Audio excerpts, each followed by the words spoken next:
John Cusack has a unique knack. With the same facial expression, he can ace roles in movies of all sorts of genres, be it comedies, dramas, or even horrors. But lately, studios seem to be reluctant to bring him on for new projects. Why this is happening, we'll try to uncover in this video.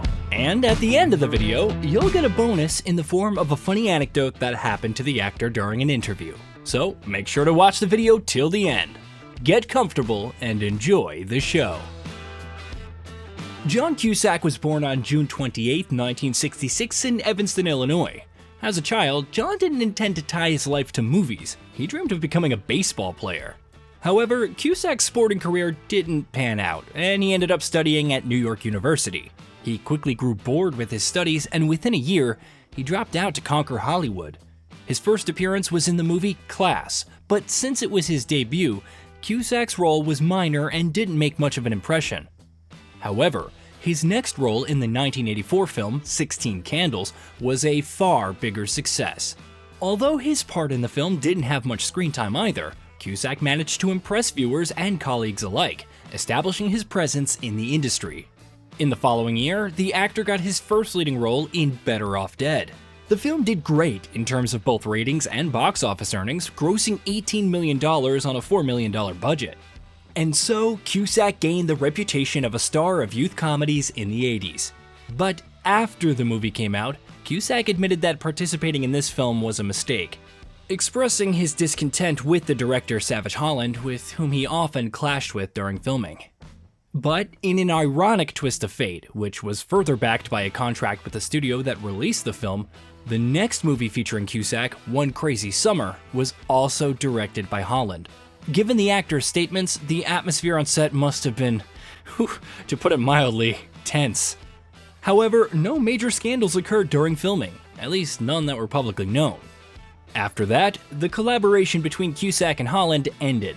In his next project, Cusack moved away from the role of carefree teenagers, appearing in Disney's adventure film, The Journey of Natty Gann. The audience liked this change of pace, although it didn't positively affect the movie's box office takings. The film only grossed $9 million. Throughout the 80s, Cusack starred in films that could be best described as solid middlings. They didn't flop at the box office, but also didn't draw a lot of attention. But everything changed towards the end of the decade, when the 1989 movie, Say Anything, directed by Cameron Crowe, was released.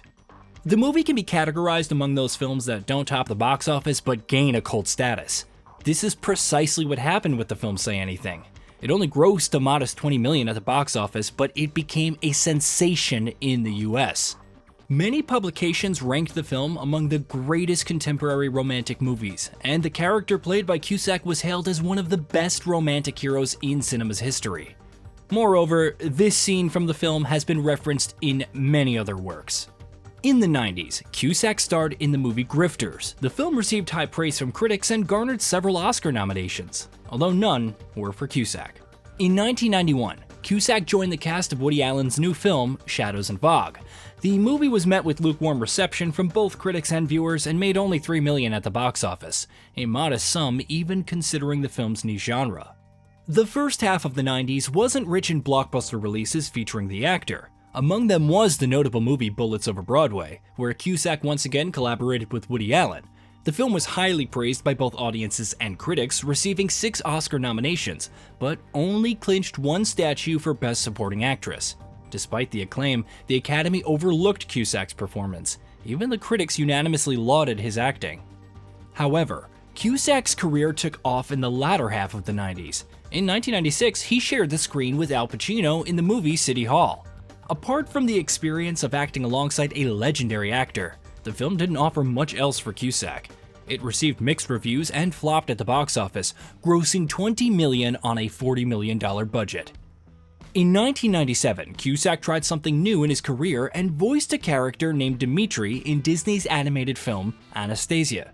The film was warmly received by both audiences and critics, grossing $140 million and establishing itself as one of Disney's finest animations.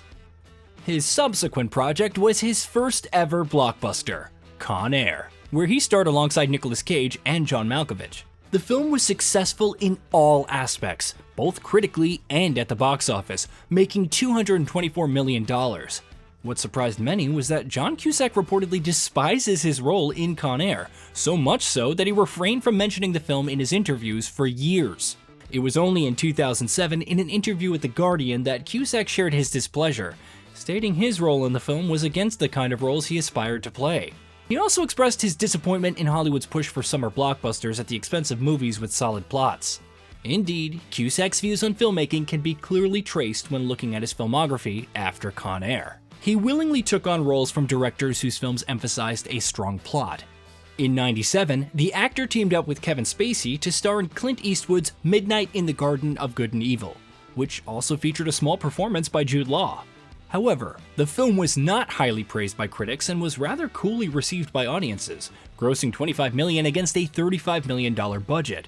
The box office failures of plot-oriented films did not deter Cusack from reevaluating his choice of roles, and the next year he starred in Terrence Malick's war drama, The Thin Red Line. This performance was much more highly praised by critics, and audiences readily went to see the film in theaters, allowing it to gross $98 million at the box office. The late 90s turned out to be very project-intensive for Cusack. In just 1 year, films such as This Is My Father, Being John Malkovich, the comedy Pushing Tin, and the western The Jack Bull were released with him. However, out of all of these projects, only Being John Malkovich was somewhat successful in commercial terms. The start of the new millennium for Cusack marked a return to romantic roles, first in the film High Fidelity, and then in the picture Serendipity, in which he starred alongside Kate Beckinsale. And despite the fact the actor himself was not enthusiastic about his romantic image, audiences thought differently and happily went to the movies for this genre of films. In addition, critics, which is rare, agreed with the audience's opinion, leading Cusack, for his role in the movie High Fidelity, to his first Golden Globe nomination for Best Actor, although he didn't receive the statuette. It's worth mentioning that not all romantic films featuring Cusack were kindly received by critics. For example, the film America's Sweethearts, which featured Julia Roberts and Catherine Zeta-Jones in addition to John, received mainly negative reviews from critics, while the audience brought the picture a solid $140 million at the box office. The early 2000s for Cusack were rich, not only in romantic films. In 2004, he decided to try a new genre for himself, starring in the thriller Identity, with one of the best plot twists in cinema history. The actor's new role was highly rated by audiences and critics, and the film grossed $90 million at the box office, allowing it to repay its budget several times over. In his next project, Cusack joined the star-studded cast of Runaway Jury, which also featured Gene Hackman, Dustin Hoffman, and Rachel Weisz. This performance was once again praised by critics, and audiences brought the film $80 million at the box office. Then, in 2005, the actor returned to rom-coms by starring in Must Love Dogs. Despite restrained reviews from critics, audiences were still happy to see the actor in his romantic guise and brought the picture $60 million at the box office. However, the black comedy The Ice Harvest, released the same year, could not boast the same box office success, grossing only $9 million, although the film was quite good. But even the modest box office returns of The Ice Harvest paled in comparison to the failure that awaited the movie The Contract, in which Cusack starred alongside Morgan Freeman. The film received extremely low ratings, and it seemed like there was not a single person who liked the movie. The film made a mere $5 million on a $25 million budget. However, the actor's next project was able to rehabilitate him after the failure. The film Martian Child, although it did not show astronomical box office returns, was liked by many who watched it. A similar situation occurred with the movie Grace Is Gone.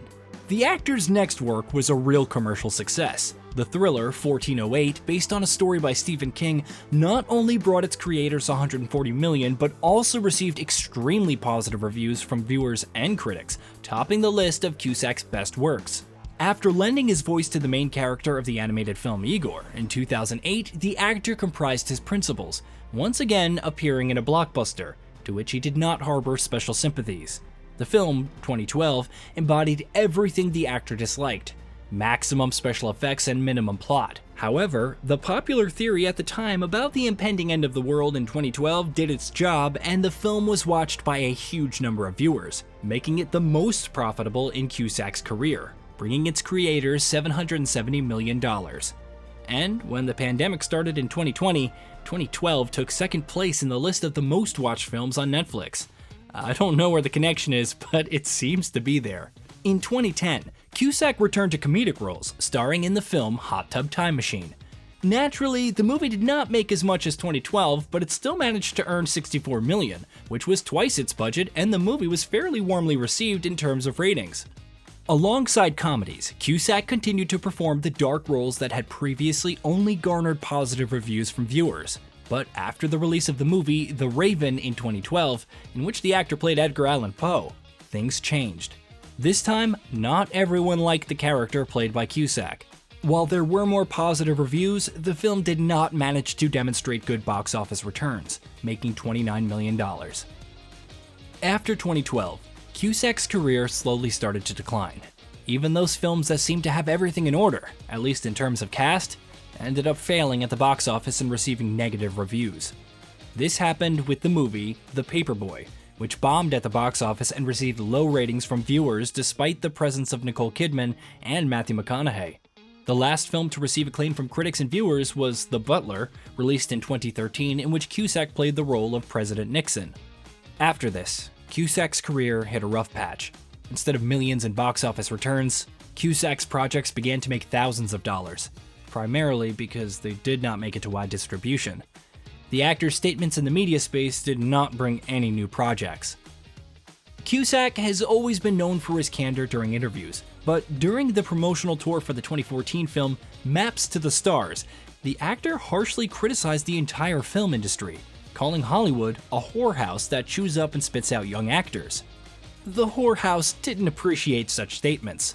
It's unlikely that one would expect to be inundated with offers from studios after such remarks. Cusack continued his descent to the bottom of audience ratings, appearing in blatantly mediocre projects. Only once during this period did he star in a film much loved by many viewers, Love and Mercy. The actor felt the bottom under his feet when he starred in the 2008 film Distorted, which, judging by its box office earnings of $28,000, was only watched by the friends and relatives of the filmmakers, who must be some pretty lukewarm friends if you look at the film's ratings. It seems, however, that the actor made the only right decision in this situation. He decided to bounce back from the bottom to once again climb to the top of the film industry. And so far, it's worth noting the momentum is positive. In 2019, he starred in the film Never Grow Old, alongside another Hollywood outcast, Emile Hirsch. Critics called the movie an excellent Western, and in 2020, a series featuring the actor called Utopia was released on Amazon Prime, though the series was cancelled quite quickly. As I mentioned at the beginning of the clip, Cusack has managed to appear in films of all genres during his lengthy career. Some people like his romantic roles, some adore his participation in thrillers, while others highlight his dramatic work. In any case, I think Cusack's a great actor, and I hope he will continue to delight his fans with new cool roles. Oh yeah, and as promised, here's a funny incident that happened with the actor. A guide for all interviewers on how not to prepare for an interview. So nice to meet you. It's funny, I actually was just text messaging with a friend because I'm missing class right now. You are? And my film class. And it's so funny because they're watching American Beauty today and analyzing it. American Beauty? Mm-hmm. What's funny about that? You were in that. No, was it? American Beauty? Nope. What's the one with the rose petals? I'm not in that. That's not you? No. Really? No. Really? Swear to God. Am I just very confused? I think you are. I think I am. The persistence with which the girl tried to convince Cusack he was the one who starred in American Beauty instead of Kevin Spacey is certainly admirable. Well, that was the story of John Cusack. If you enjoyed the video, don't forget to give it a like and subscribe to the channel. That's all for now. Thank you for watching, goodbye, and see you soon.